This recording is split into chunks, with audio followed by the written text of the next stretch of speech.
Hello, and welcome back to not one, but two retro game box openings. Why are there two? Well, because I'm an idiot. Let me be nice, I'm not an idiot, but I made a mistake. Or as Bob Ross calls it, a happy little accident. I forgot to unsubscribe from the service. You have to email the company to say, hey, put a pause on my subscription. I didn't do that for August and September. I remembered in October, but now I have two boxes, so my loss is your gain, and my gain, I guess, because I have more games. Anyway, we're going to take a look at two boxes today. If you're not familiar with the service, Retro Game Treasure will mail you NES, Game Boy, a lot of retro games up to like the PS3 era. You can select what genre of game you want and what system you want your games for. You can make a list of stuff you already have so they don't send it to you, and you can make a wish list of things that you're looking for. Costs about $35, $40 per box. You won't get the value that you're putting into it, so most of the fun comes from the surprise. You don't know what you're getting. You don't get to specifically order the game, they just send it to you. I have not opened these. This will be as much a surprise to me as it is to you. Anyway.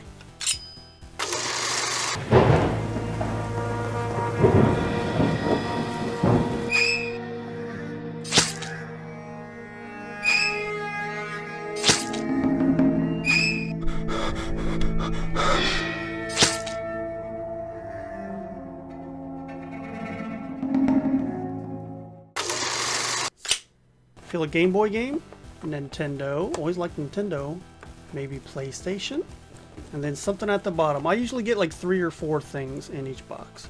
Let's take a look at the Game Boy game first.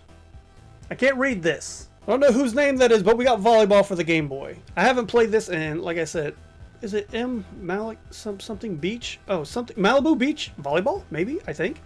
I don't know. I really like the box art though. It's very 80s. Cool. So now, didn't we just get a volleyball game? We just got a volleyball game, right? This is like our second volleyball game in like a row. I know there were so many volleyball games for the Game Boy, but hey, hopefully it works on our Super Game Boy. We'll take a look at this soon. Oh, it's by Activision. That's good. They're a good company. They've been around for a while. What's next? Do we do Nintendo? That's definitely Nintendo. Oh, I like the Nintendo ones. Ooh, this feels sealed. Is it sealed? Sealed PlayStation? Sealed PlayStation. That's not a good sign. This isn't a good sign. Shooter Starfighter Sandvane. Never heard of this. This seems to be one of those super cheap ones that came out late in the PlayStation's lifespan. It is factory sealed though. 3D space action where it's you against the clock. I don't know, it looks like a strategy game, or not. Time's the ultimate measure of success. Run out of time and game over, pal. Every time your ship is hit by enemy fire, you lose valuable seconds. Ooh. Defeat each boss to earn back some of your lost time. There are 3 different ships: Gluon, Photon, and Graviton. Weapon systems available include missiles, laser blade, and space mines. This is from Tomo or Age Tech. Age Tech sounds familiar. And A1 Games. Animated violence. E for everyone. Shooter Starfighter Sandvane. They're really looking at the bottom of the barrel for this one. I don't know. I can't tell how it looks. The screenshots are so far away. We've gotten a couple games like this, like Billiards. The super cheap ones they released at like $10. So this probably came out at $10. I don't think it's worth that now. It is factory sealed though, so I don't know, maybe that'll bump up the price. Shooter Starfighter Sandvane. I'm going to save Nintendo for last. I'm going to get the one at the bottom. Ooh, these are always hard to get out. This one is also sealed. Future Tactics, The Uprising. I don't know anything about this. Tactics game? Future Tactics. I kind of remember like the box art on this. When did this come out? T for Teen. Crave. I remember Crave. Why Tactics? And also, the screenshots on the back are for the GameCube version. Can you see the button layouts? How do you mess that up? Come on. You got A, B, X, Y, jeez. First person view. I can't tell what kind of game this is. Turn-based tactical combat engine that's all about the action, not the stats. Leaving you more time for destruction. Really leave your mark on a deformable terrain that changes as you destroy it. Blast holes in the wall, make craters out of meadows, and send boulders flying like toys. Make a mess. I don't know about this one. Compelling story, 19 levels, single player story mode. Oh, it is 1 to 2 players though. 2-player customizable battle mode. Modify handicaps, power-ups, victory conditions. Stylized high polygon RPG characters, 18 in all, each with their own personality and attitude. Let loose in a 3D world that is just as rich and full of surprises as they are. Doesn't look bad. Screenshots don't show much. It's kind of hard to tell. I think it's hilarious that it's got the GameCube button prompts on there instead of PS2. Last one for this first box, NES. Alright, this is a classic, and I always like games from Milton Bradley. Marble Madness. This is a fun game. It's stupid short, like stupid short, but when I was a kid, I could never beat it because I was a dumb kid. And the game's hard. But this is cool. This is one of the few Milton Bradley games. I have Time Lord, and I think I have another one. I can't remember what it is right now. But Marble Madness, I played a lot of this when I was younger at my friend's house. Like I said, I've never beaten it. The last stage always killed me. Maybe we can take a look at it now that it's around. You play as a marble. There's like 5 stages, I think. 4 or 5, or 5 or 6. And they get progressively harder. And the objective is to beat the stages as fast as you can to get more time for the next stage. Your real enemy is the timer. And there are other obstacles and things in your way that try to stop you from finishing. But overall, really cool game. The sequel, the arcade sequel, was just dumped recently. And I've been playing that a little bit. Not so much recently when it first was announced. I played some of the arcade sequel, and it's not bad. But it's cool. I wasn't even expecting this one. So we got Marble Madness for NES. Happy about this. So that's it for the first box. We have a Game Boy Color game, I think. I don't know what this is. Genesis? Feels like a Genesis game. Game Boy Color, Genesis, PS1, and something on the bottom. Let's see. All right. I think that's Genesis. What Game Boy first again? Knockout Kings. Haven't played the Game Boy version of this, but this was my favorite boxing game on the PS2. I think I had 2002 or 2003, I can't remember. I had them both. I had the first one before they started using the right stick for the punching, and I really liked that version. Then they went for the right stick thing, and you could throw like haymakers and stuff like that. So I think it was 2002 or 2001 that I really enjoyed. But I don't know how it translated to the Game Boy Color. I guess we'll find out. Hopefully this works. We do Genesis next now. Let's do PS1 next. This has to be PS1. He's back. We got Frogger. I never played this. I was always interested in playing it though, because I like the original Frogger in the arcade, and I thought it was cool that they did this because when Atari remade like Pong, and they did a couple other ones.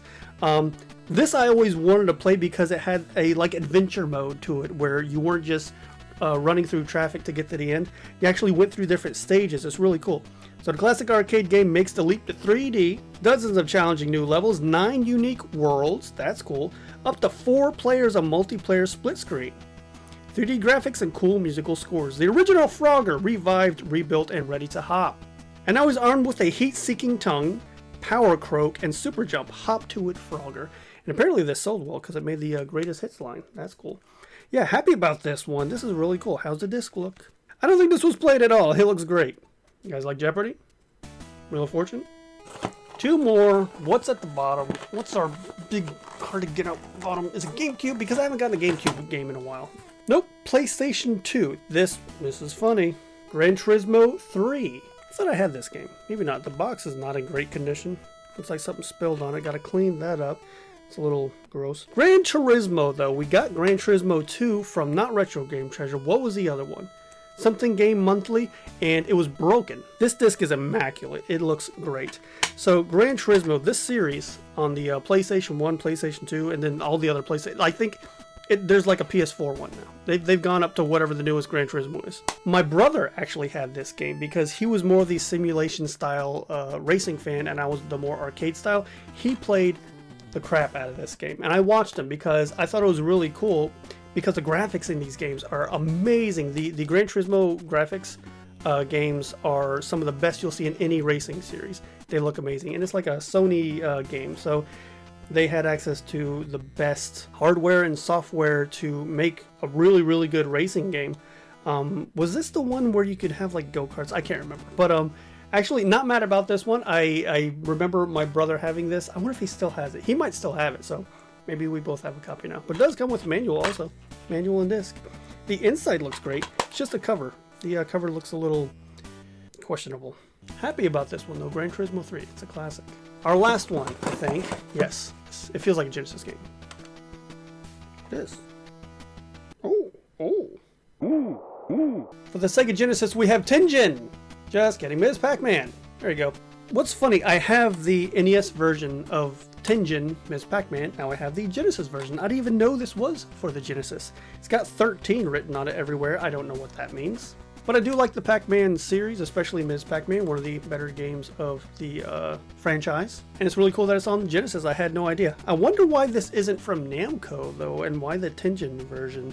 It's interesting. I wonder if there's a story behind that I'm not aware of. But a really cool finale to this second box, Ms. Pac-Man. Overall, that second box was way better than the first. It made up for everything I got in the first box. Just looking at the stack of games I have here, yeah, second box was way better. I don't know what they were doing with that first one, but it seems like they were really digging to the bottom of the barrel with that first box. Second box made up for it. I think we evened out, and as always, I'll take a look at all the prices and I'll see what they're worth now as to, you know, and compare it to what I paid for each box for these games. But there you go, a double header for Retro Game Treasure. I hope you enjoyed the video. Let me know your thoughts in the comments below. If you have the Retro Game Treasure subscription, how do you like it? What do you think about the games that I got today? There were definitely some misses this time. I'm glad that it wasn't only the first box, because I would have been disappointed. But anyway, that's it for me. As always, thank you guys so much for watching, and I'll see you next time.